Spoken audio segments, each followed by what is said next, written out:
materinya. Yang pertama kita akan bahas tentang perfeksionisme atau perasaan ingin sempurna, perasaan di mana kita tuh mengupayakan yang terbaik sih. Dan itu bukan sesuatu hal yang buruk, kedengarannya seperti itu. Tapi kalau kita telusuri ternyata ada beberapa hal yang sangat-sangat mendalam terkait dengan hal ini. Jadi kalau teman-teman baca di bawah sini, perfeksionisme itu bukan hanya sekedar hasil yang terbaik. Tapi kalau dari sudut pandang terapi, itu adalah mekanisme pertahanan diri yang dibangun dari kita kecil yang tujuannya adalah untuk bertahan dari rasa sakit loh teman-teman. Nah makanya ini kompleks banget ya.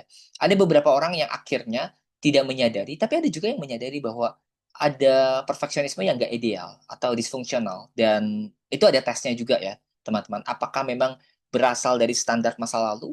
Apakah berasal dari kepribadian kita yang ingin keteraturan? Atau berasal dari standar kita yang terlalu tinggi? Nah itu sebenarnya bisa dipecah.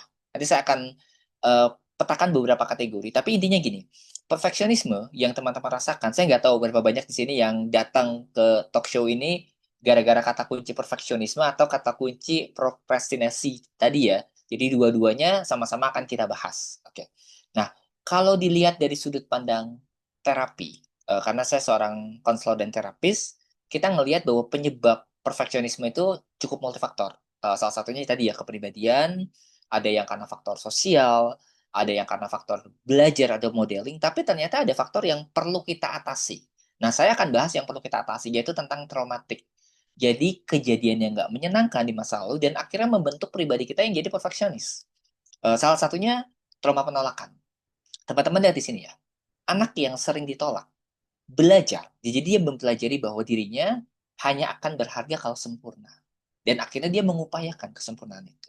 Ibaratnya ada validasi yang diinginkan, ada apresiasi. Seperti saya sering bilang kalau di ruang konseling, pernah nggak sih kita ngerasa bahwa notice saya, gitu ya, saya ini ada, keberadaan saya itu nyata.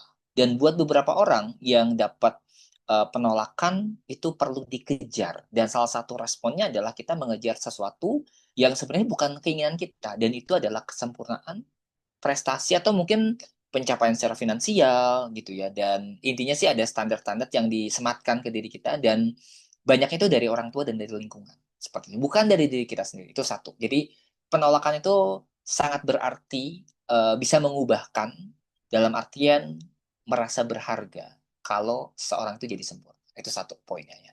Nah, apakah relate ke teman-teman? Yang kedua adalah kita sebutnya sebagai kritik berlebihan atau bisa dibilang kekerasan verbal atau pelecehan kita kategorikan ya sebagai bentuk kata-kata makian, merendahkan, mempermalukan, bisa dibilang mungkin membandingkan dan ini dilakukan sama figur otoritas. Figur otoritas di sini bisa jadi kakak, bisa jadi orang tua, bisa jadi guru yang dengan sadar atau tanpa sadar, saya nggak tahu apakah motivasinya untuk memang membuat seorang anak jadi lebih baik, apakah memang karena pelampiasan, karena ada beberapa orang tua atau guru tuh yang stres, akhirnya mereka melampiaskan dengan merendahkan orang lain, supaya mereka dapat kepuasan juga, dan ini benar-benar nggak sehat. Tapi intinya, dampaknya ke diri seorang adalah merasa, bisa dibilang rendah diri, dan kemudian merasa cacat, ya, dalam tanda kutip tadi. Jadi kalau teman-teman lihat di sini sering direndahkan, membuat seorang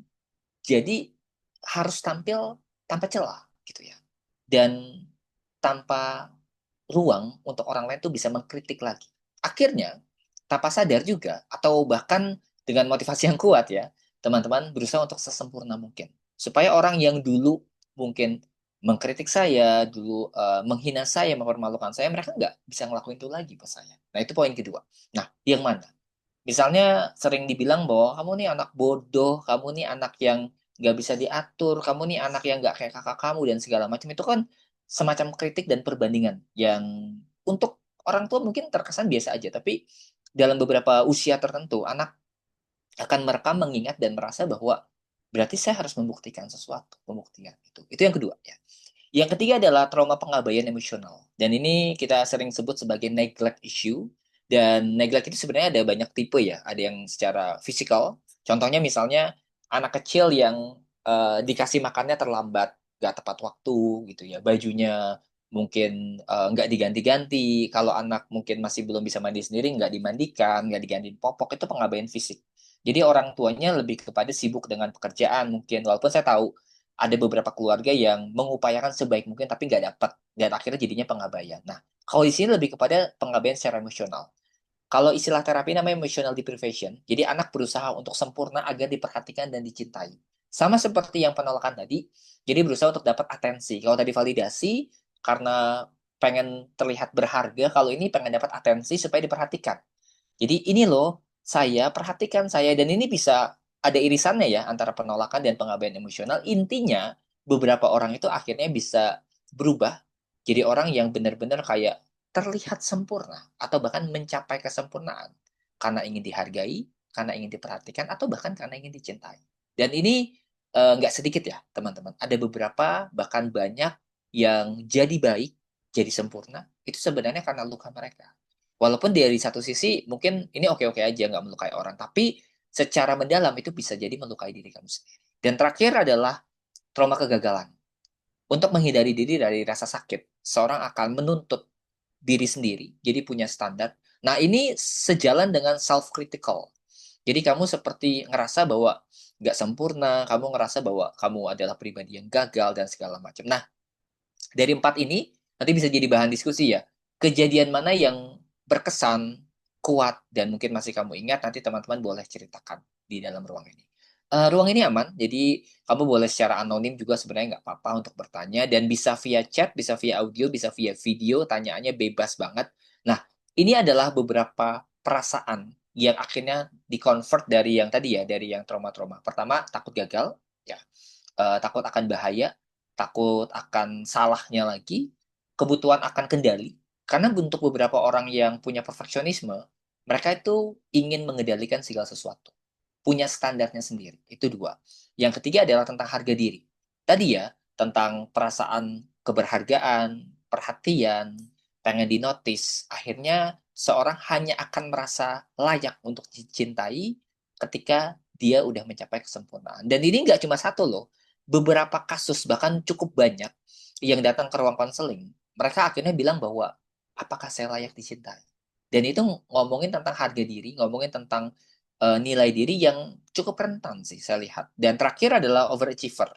Jadi seorang yang berusaha untuk mencapai banyak hal karena sebenarnya ingin dapat pengakuan. Akhirnya kayak contohnya workaholic ya, kerja terus nggak ingat istirahat gitu ya. Ada yang begadang terus gara-gara pengen nyapai sesuatu. Ya nggak apa-apa asalkan ada target dan kamu juga punya tujuan. Tapi jangan lupa untuk peduli sama diri kamu sendiri. Jangan lupa untuk ambil waktu untuk istirahat. Karena istirahat itu juga bagian dari kebutuhan. Jangan lupa. Itu sih. Nah, nanti kita bahas tentang penundaannya, tapi ini masih di perfeksionisme. Nah, ini dampaknya yang nyata, real. Kalau tadi lebih kepada persepsinya, traumanya, karena kalau ini yang relevan nih. Contohnya, kecemasan atau anxiety yang tinggi atau ketegangan dalam bekerja, itu adalah dampak dari perfeksionisme. Satu. Yang kedua adalah nggak mudah puas terhadap hasil. Dan seringkali menyalahkan diri sendiri, seringkali ada beban tersendiri, tadi ya mengkritik diri sendiri. Dan terakhir, ini yang akhirnya masuk ke dalam ruang konseling adalah burnout, perasaan kosong dalam bekerja, ketidakberdayaan, stres kronis biasanya kita sebutnya. Jadi stresnya berlangsung cukup lama. Depresi, ini gangguan mood, dan juga nanti nyambungnya ke prokrastinasi, jadi penundaan. Karena pengen sempurna, kamu akhirnya menunda untuk mengerjakan. Ya, berapa banyak tuh yang kayak gitu ya. Karena kamu pengen hasilnya sebaik-baiknya, akhirnya kamu nggak memulai-mulai. Sama seperti orang yang mungkin punya agenda untuk jadi penulis gitu ya. Kemudian nulis, tapi kok tulisan saya cacat dan akhirnya nggak diterbit-terbitkan sampai belasan tahun, bisa puluhan tahun mungkin. Padahal inti dari ceritanya bagus. Atau mulai bisnis, pengen coba mulai bisnis tapi ditunda, ditunda, ditunda karena pengennya tuh yang sempurna, yang perfect. Nggak memulai dari satu hal yang mungkin simple, kecil, langkah nyata seperti itu. Nah, yang kedua